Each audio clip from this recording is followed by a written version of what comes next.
ठीक है, ये चीज समझ में आया कि अगर तुम्हारा कोई इनफाइनाइट वायर है, ठीक है, और पॉइंट एंड पे लाई करता है, तो उससे जो मैग्नेटिक फील्ड बनता है वो कितना बनता है, mu naught I upon 4 pi are.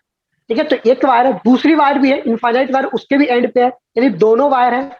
इस वायर से डायरेक्शन बताओ, इस पॉइंट पे क्या होगी मैग्नेटिक फील्ड। डायरेक्शन बताओगे तो डायरेक्शन के लिए मैंने क्या सिखाया, राइट हैंड पाम रूल बताया। तो करंट की डायरेक्शन में थंब पॉइंट की तरफ पाम स्ट्रेच करेंगे और कर्लिंग करेंगे। तो कर्लिंग क्या होगा, बाहर की तरफ होगा। कर्लिंग क्या होगा, बाहर की तरफ होगा। अगर कर्लिंग बाहर की तरफ होगा तो मैग्नेटिक फील्ड कहां होगी, ऑन टू द पेपर, यानी पेपर से बाहर की तरफ आएगी। तो उसे डिनोट करने के लिए हम क्या लगाते हैं, डॉट लगाते हैं। ये दो वायर है तो उसको मैं क्या कर सकता हूँ, क्रॉस दो से मल्टीप्लाई कर। अच्छा, इसको मैं ऐसा भी अज्यूम कर सकता था कि ये बहुत ही छोटा डिस्टेंस है, इसको एक सिंगल इनफाइनाइट वायर मान सकता था। तो सिंगल इनफाइनाइट वायर मानता तो मेरा ये फॉर्मूला होता है, स्ट्रेट वायर के लिए क्या फॉर्मूला होता है, mu naught I upon 2 pi R. और करंट करेंट सर्कुलर कॉइल के लिए क्या होता है, mu naught I upon 2 A. ठीक है, और अगर कोई सेक्टर होता है तब थीटा अपॉन 360 से मल्टीप्लाई करते हैं।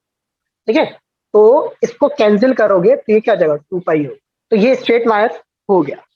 अब next current carrying circular loop की बात करते हैं। कंप्लीट लूप है तो हम म्यू नॉट आई अपन में 2 आर लगा सकते हैं, बट यहाँ पे क्या लगाना पड़ेगा, डायरेक्शन। तो डायरेक्शन के लिए सर्कुलर लूप में डायरेक्शन के लिए क्या बताएं, राइट हैंड रूल। क्या करो, करंट की डायरेक्शन में कर्लिंग करो, करंट की डायरेक्शन में कर्लिंग करो। तो करंट ऐसे जा रहा है, करंट ऐसे जा रहा है। तो करंट अगर ऐसे जा रहा है तो थंब किस तरफ है, अंदर की तरफ। तो सर्कुलर लूप से जो मैग्नेटिक फील्ड बनेगा वो अंदर की तरफ बनेगा। सर्कुलर लूप से जो बनेगा वो अंदर की तरफ, वो बाहर की तरफ, ये अंदर की तरफ। तो नेट मैग्नेटिक फील्ड निकालेंगे तो दोनों क्या होंगे, माइनस होंगे। दोनों क्या होंगे, माइनस होंगे। ठीक है, तो दोनों को हम क्या कर देंगे, माइनस करें। तो यहाँ पे मैं माइनस करके लिख सकता हूँ म्यू नॉट आई अपॉन में 2 आर। ये बी नेट सबको समझ में आया? अच्छा, मुझे बताना ये बड़ी क्वांटिटी है कि ये बड़ी क्वांटिटी है, ये बड़ी क्वांटिटी है कि ये बड़ी क्वांटिटी है।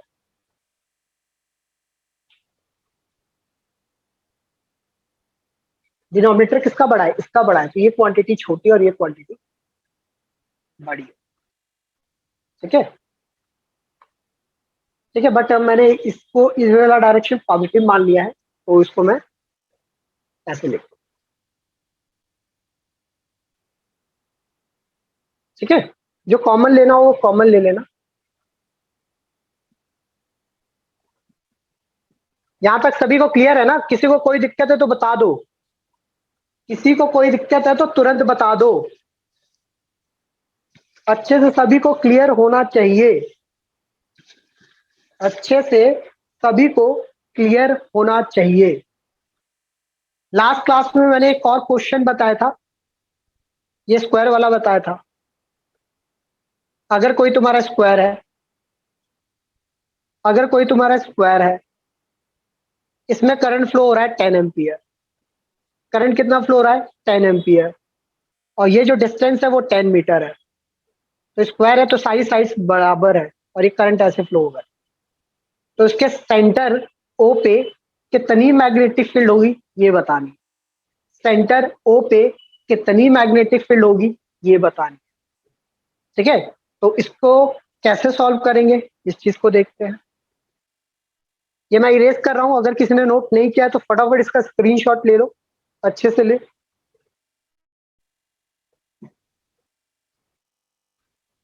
जब मैंने बताया कि अगर फाइनाइट लेंथ हो, अगर फाइनाइट लेंथ हो तो जो मैग्नेटिक फील्ड होता है वो म्यू नॉट आई अपॉन में, म्यू नॉट आई अपॉन में 4 pi a sine phi 1 plus sine phi 2 होता है।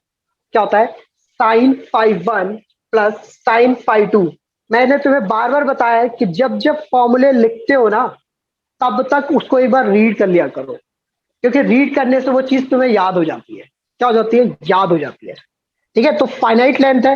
अच्छा, ये वाला जो लेंथ होगा, ये वाला जो लेंथ होगा, ठीक है, ये वाला जो लेंथ होगा वो किसके इक्वल होगा, 5 मीटर के इक्वल होगा। किसके इक्वल होगा, 5 मीटर के इक्वल होगा। ठीक है, ठीक है, तो इस एंड से जो एंगल बनेगा वो φ1 बनेगा, और इससे जो बनेगा वो क्या बनेगा, फाइव टू बनेगा, इससे क्या बनेगा, फाइव टू बनेगा। अच्छा, पूरा एंगल 90 होता है, तो फाइव वन किसके को होगा, 45 डिग्री, और फाइव टू भी किसके को होगा, 45 डिग्री। तो हमारा पूरा जो स्क्वायर के जो डायगोनल होते हैं वो 90 पे इंटरसेक्ट करते हैं, तो आधा करोगे तो 45 डिग्री बनेगा, आधा करोगे तो क्या बनेगा, 45 डिग्री बनेगा। तो साइन 45 क्या होती है, साइन 45 क्या होती है, 1/√2, साइन 45 1/√2, साइन 45 1/√2। समझ में आ रहा है, तो इसको हम लिख देंगे, ठीक है, और इसको सिंप्लीफाई करोगे तो म्यू नॉट आई अपॉन में 4 पाई ए, इसको क्या लिखोगे, 2√2। अच्छा, ये तो अभी एक स्ट्रेट वायर से है, एक सिंगल वायर से है, और अगर सिंगल वायर से आया है तो इसकी डायरेक्शन देखते हैं।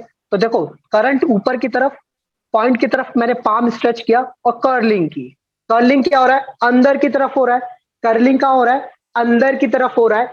तो यानी कि ये जो मैग्नेटिक फील्ड बनेगा वो इनसाइड इनटू द पेपर या फिर इनटू द बोर्ड बनेगा। समझ में आ रहा है, यहां तक अगर किसी को कोई दिक्कत हो तो बताओ, यहां तक अगर किसी को कोई दिक्कत है तो बताओ, फटाफट बताओ, नहीं तो अब वहां आगे बढ़ रहे हैं। No sir. ठीक है, गुड, शाबाश, बहुत बढ़िया। अच्छा, अगर ये वायर ऐसी है तो देखो, वायर ऐसी है, पॉइंट नीचे की तरफ है, पाम स्ट्रेच किया, कर्लिंग किया, यहां से भी अंदर की तरफ, और इससे भी वैल्यू उतनी ही आएगी। अच्छा, इससे निकालोगे, इससे निकालोगे तो इससे भी देखो, निकाल के देखो, ये लास्ट क्लास में कराया है, तो इससे भी क्या करोगे, इनटू दी पेपर बनेगी, ठीक है, और यहां करोगे तो इससे भी क्या बनोगे, इनटू दी पेपर बनेगी। समझ आ रहा है, सबसे क्या होगा, इनटू दी पेपर बनेगी। ये चीज क्लियर है, ये चीज सभी को क्लियर है, इनटू दी पेपर, ठीक है। तो 4 वायर है तो मैं सीधा क्या कर देता हूँ, बी नेट निकालने के लिए 4 से मल्टीप्लाई कर देता हूँ, यही मेरा आंसर है। 4 से 4 कट जाएगा और ये कट के रूट में आया समझ में, ठीक है। नेक्स्ट एक और क्वेश्चन करते हैं। करंट ऐसे फ्लो कर रहा है, एक कोई दो सर्कुलर लूप है, दो सर्कुलर लूप है, एक को हॉरिजॉन्टल रखा है, एक को वर्टिकल रखा है, ठीक है, और ये पॉइंट ओ है। इस पॉइंट ओ पे हमें मैग्नेटिक फील्ड फाइंड आउट करना है, ठीक है। इसमें करंट जो फ्लो कर रहा है वो I1 है, उसमें जो करंट फ्लो कर रहा है I2 बोल रहा है, इसमें जो करंट फ्लो कर रहा है वो क्या कर रहा है, I2 कर रहा है, ठीक है। तो मुझे ये जो पॉइंट ओ है, इस पॉइंट ओ पे मैग्नेटिक फील्ड की वैल्यू बताएं, क्या करनी है, मैग्नेटिक फील्ड की वैल्यू बताएं, ठीक है। तो करंट कैरिंग सर्कुलर लूप है, करंट कैरिंग सर्कुलर लूप है, तो यहाँ पे जो मैग्नेटिक फील्ड बनेगी वो म्यू नॉट आई अपॉन में 2r, रेडियस क्या है, r है, दोनों का रेडियस r, दोनों का रेडियस क्या है, r, ठीक है। तो म्यू नॉट आई अपॉन में 2r, आई बात समझ में। अगर एक का r1 लेना चाहते हो, एक का r2 लेना चाहते हो तो ले सकते हो, कोई दिक्कत नहीं है, I1 r। अभी मैं कंसेप्ट समझा रहा हूँ, यहाँ पे वैल्यू कुछ भी है, तुम क्वेश्चन कर समझ में आ रहा है। अब नेक्स्ट बात आती है इसकी डायरेक्शन की।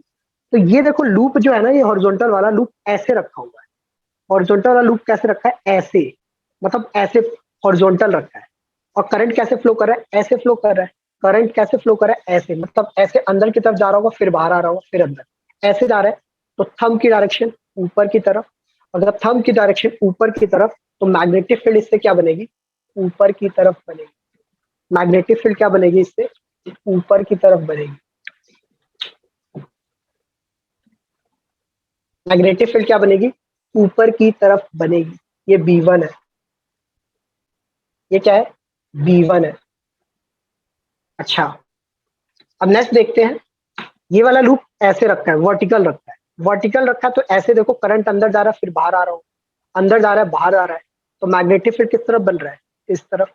डायरेक्शन की अच्छे से प्रैक्टिस करो, मैंने लास्ट क्लास में भी बताया था, ठीक है। तो यहाँ पे जो मैग्नेटिक फील्ड की डायरेक्शन होगी वो B2 इधर। अच्छा, ये दोनों अब सेम, मतलब दोनों के बीच में एंगल कितना है, 90 है, तो उसका रिजल्टेंट हम कैसे निकालते हैं, रिजल्टेंट कैसे निकालते हैं जब ऐसा होता है, तो बी नेट ठीक है, रिजल्टेंट का फॉर्मूला पढ़ा है ना, a square plus b square plus 2ab cos theta, और cos 90 क्या होता है 0, तो सीधा मैं क्या लिख सकता हूँ, बी नेट किसके इक्वल होगा, अंडर रूट b1 का स्क्वायर प्लस आया समझ में, ये b1 हो गया, ये b2 हो गया, म्यू नॉट i2 अपॉन में 2r।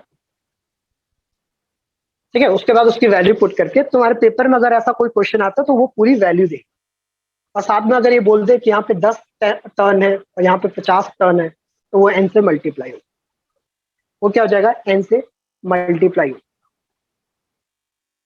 सभी नोट कर लो, और किसी को कोई दिक्कत है तो तुरंत पूछो मुझसे।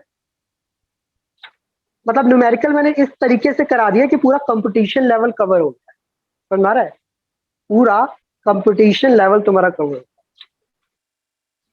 क्वेश्चन तुम्हारा कुछ इस तरीके का है कि ये है रेडियस, ये यहाँ पे कहीं सेंटर है इसका, यहाँ पर है रेडियस r1 और ये है रेडियस r2, ये है रेडियस r2, और यहाँ पे कर रहा है करंट फ्लो, सपोज करो करंट ऐसे फ्लो कर, समझे। तो ये जो पॉइंट O दिख रहा है ना, यहाँ पे मैग्नेटिक फील्ड को फाइंड, ठीक है।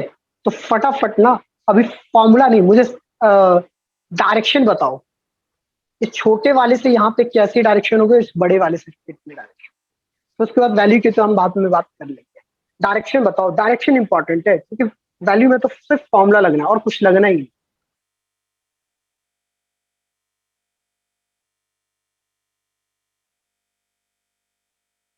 बताओ, इस छोटे वाला ये जो सेमी सर्कल है, अगर हम इससे डायरेक्शन को देखें तो क्या होगा,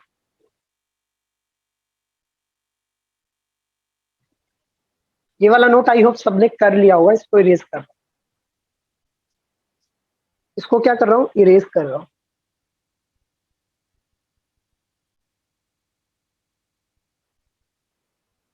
देखो, अरे डायरेक्शन नहीं समझ में आई अब तक, बताओ फटाफट डायरेक्शन। इनवर्ड। गुड, बहुत बढ़िया बहुत बढ़िया। देखो करंट ऐसे फ्लो कर रहा है, तो ये पॉइंट क्या है, अंदर की तरफ जाएगा, थंब देखो देखो फटाफट देखो, ठीक है। तो मैग्नेटिक फील्ड क्या जाएगा, इनटू द पेपर या इनटू द बोर्ड। अच्छा, ये वाला जो सर्कल है, इससे भी क्या होगा, अंदर की तरफ होगा, इससे भी क्या होगा, अंदर की तरफ होगा। अब ये जो स्ट्रेट वायर है, इसकी बात कर लेते हैं। तो स्ट्रेट जो वायर है उसकी अगर हम बात करते हैं, तो देखो इस वायर के पे ही ये पॉइंट लाई करता है, यानी ये इसी के एक्सिस पे है, तो ये मैग्नेटिक फील्ड नहीं बनाएगा, ये मैग्नेटिक फील्ड नहीं बनाएगा। अगर किसी वायर के एक्सिस पे ही वो पॉइंट लाई हो जाए तो वो मैग्नेटिक फील्ड नहीं बनाता। तो यहां अगर हम V1 की बात करें तो क्या हो जाएगा, म्यू नॉट आई अपॉन में 2 पाई लिखूं कि 4 पाई लिखूं, वो अच्छा पाई तो आएगा नहीं, सीधा आ रहेगा।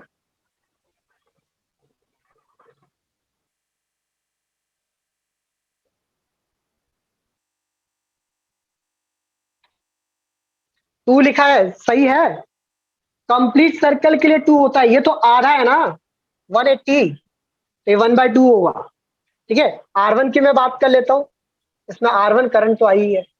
अच्छा, उसकी बात करेंगे तो म्यू नॉट आई अपॉन में 4 R2 लिख दो, यही बी नेट। आई होप सभी को समझ में आ रहा होगा, सभी को समझ में आ रहा हो। करंट आई फ्लो हो रहा है, यहाँ भी आई फ्लो हो रहा है, यहाँ भी आई फ्लो हो रहा है, और यहाँ भी आई फ्लो, ठीक है।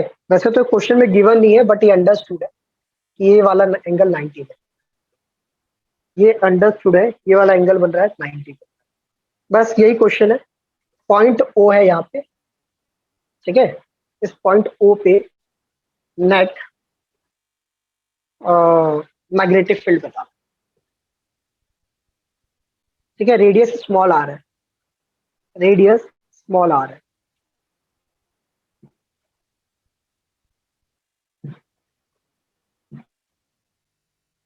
ठीक है। क्लास ओवर होने के बाद ना इसकी अच्छे से प्रैक्टिस करनी है, जितना मैक्सिमम प्रैक्टिस कर लेना। डायरेक्शन मेन तुम्हारी कमांड, अगर डायरेक्शन की अच्छे से प्रैक्टिस आ जाएगी फिर कोई दिक्कत नहीं।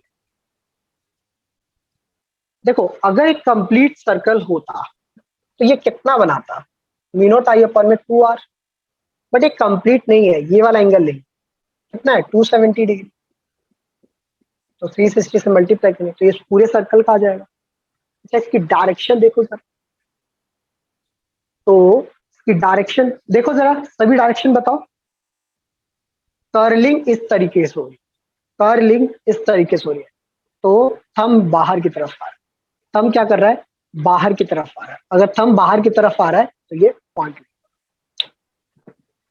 ये क्या हो जाएगा, ऑन टू दी पेपर या on to the board, on to the paper या ऑन टू दी बोर्ड। अच्छा इस वायर को देखो, इस वायर पे ही वो पॉइंट है, इस वायर पे ही वो पॉइंट है, तो इससे कोई मैग्नेटिक फील्ड नहीं बनेगा।